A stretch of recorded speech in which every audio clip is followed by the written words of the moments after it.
हिमाचल प्रदेश के कुल्लू जनपद के बंजार उपमंडल के दूरस्थ गाड़पराली पंचायत में आपदा के 11 दिन बाद वायुसेना की मदद से खाद्य सामग्री पहुंची है। कुल्लू के डीसी आशुतोष गर्ग ने बताया कि वायुसेना के हेलीकॉप्टर के माध्यम से गाड़पराली पंचायत के दूरस्थ गांवों शाक्टी और मड़ोर में 1 टन खाद्य सामग्री ड्रॉप की गई।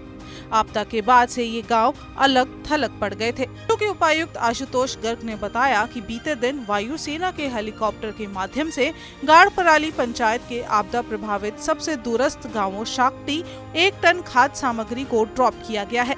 ये गांव भारी वर्षा के चलते ग्राम पंचायत गाड़ापराली और अन्य गांवों से पूरी तरह से कट चुके थे।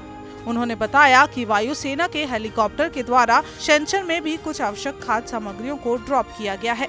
बाढ़ के कारण कटे गांवों को खाद्य सामग्री पहुंचाकर उनकी कुछ हद तक प्रशासन मदद कर रहा है। कुछ एरियाज में हमें शॉर्टेज की इनपुट्स आई थी, खासकर जो हमारा शाक्टी मरौड़ शुगाड़ का जो एरिया है, क्योंकि वो पूरी तरह से कट ऑफ है। अभी भी रोपा से न्योली तक रोड निकालना एक बहुत बड़ा चैलेंज है, उसको ठीक करना, और उसमें थोड़ा वक्त लग सकता है।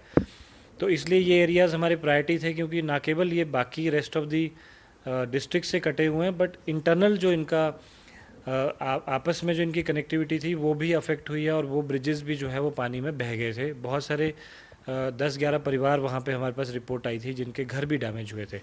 तो एक तो हमारी फुट टीम, हमारे पटवारी और फॉरेस्ट गार्ड जो है वो भी हमें उम्मीद है कि आज नहीं तो कल तक वो भी पहुंच जाएंगे। उनके पास सैटेलाइट फ़ोन भी दिया गया है और फौरी राहत वो वहाँ डिस्ट्रीब्यूट करेंगे।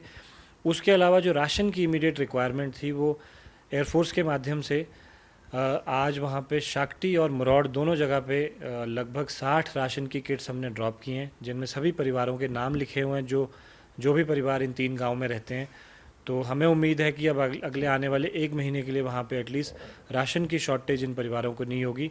हमारे पास ये इनपुट थी कि शाक्टी और शुगाड़ में फिर भी कनेक्टिविटी संभव है, वहाँ से वो शुगाड़ तक पहुँचाया जा सकता है। तो इन 2 जगह जहाँ पे एयर ड्रॉपिंग पॉसिबल थी वहाँ पे एयर ड्रॉपिंग की गई। इसके लगभग जो है 570 के करीब तो ऐसी किट्स हैं जो रेड क्रॉस के माध्यम से, कुछ और प्राइवेट ऑर्गेनाइजेशंस के माध्यम से दी गई हैं, और इनसे कहीं ज़्यादा 1200-1300 के आसपास किट्स हैं जो कि ऑलरेडी प्रशासन द्वारा इन परिवारों तक पहुंचाई गई थी। अभी भी जहां पे ज़रूरत है वहां और किट्स इन परिवारों को दी जा रही हैं। कई शैनचर, देवरीधार, गाड़ापाली के और इलाके हैं जिन इलाकों में हमें अभी ऐसी एप्रीहेंशन है कि वहाँ फेयर प्राइस शॉप्स तक राशन पहुँचाना मुश्किल हो सकता है, जिसके लिए हम एक वैसे म्यूल पाथ को भी रिस्टोर कर रहे हैं। वहाँ भी एक सॉर्टी करके आज कोशिश की गई कि शैनचर में हम राशन ड्रॉप कर सकते हैं नहीं, और इसके लिए वहाँ भी कुछ राशन आज ड्रॉप किया गया है। उसके लिए भी कल कोशिश की जाएगी कि और क्लोजली चॉपर उसको ड्रॉप कर पाए, बेहतर पैकिंग के साथ उसको भेजे ताकि वो सेफली वहाँ उतर सके। आशुतोष गर्ग का कहना है कि जिला प्रशासन द्वारा गत दिवस गांव के लिए प्रशासन और होमगार्ड का एक दल भी भेजा गया है, जो यहां राहत और पुनर्वास कार्यों में लोगों का सहयोग करेगा। उल्लेखनीय है कि भारी वर्षा के कारण जिला का सबसे दूरस्थ इन पंचायतों को जोड़ने वाला पैदल मार्ग पूरी तरह से क्षतिग्रस्त हो चुका है और ये गाँव पूरे हिमाचल से कट चुके हैं। आपको बता दें, हिमाचल प्रदेश के लिए साल 2023 सबसे ज्यादा तबाही मचाने वाला रहा। तबाही का 50 साल का रिकॉर्ड टूट गया। इस साल की बारिश 50 सालों में सबसे खराब रही। मॉनसून ने 1 सप्ताह में ही नुकसान के सारे रिकॉर्ड तोड़ दिए। चिंता इस बात को लेकर है कि अभी मॉनसून सीजन के 24 दिन ही बीते हैं। प्रदेश में मॉनसून कई बार 120 दिन से भी ज्यादा वक्त तक सक्रिय रहता है। इन 24 दिन में बीते सालों की अपेक्षा 2 से 6 गुना ज्यादा तबाही हो चुकी है।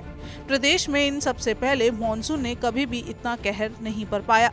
वहीं इस बार कई परिवार बेघर हो गए और कई लोगों पर बेघर होने का खतरा अभी भी मंडरा रहा है।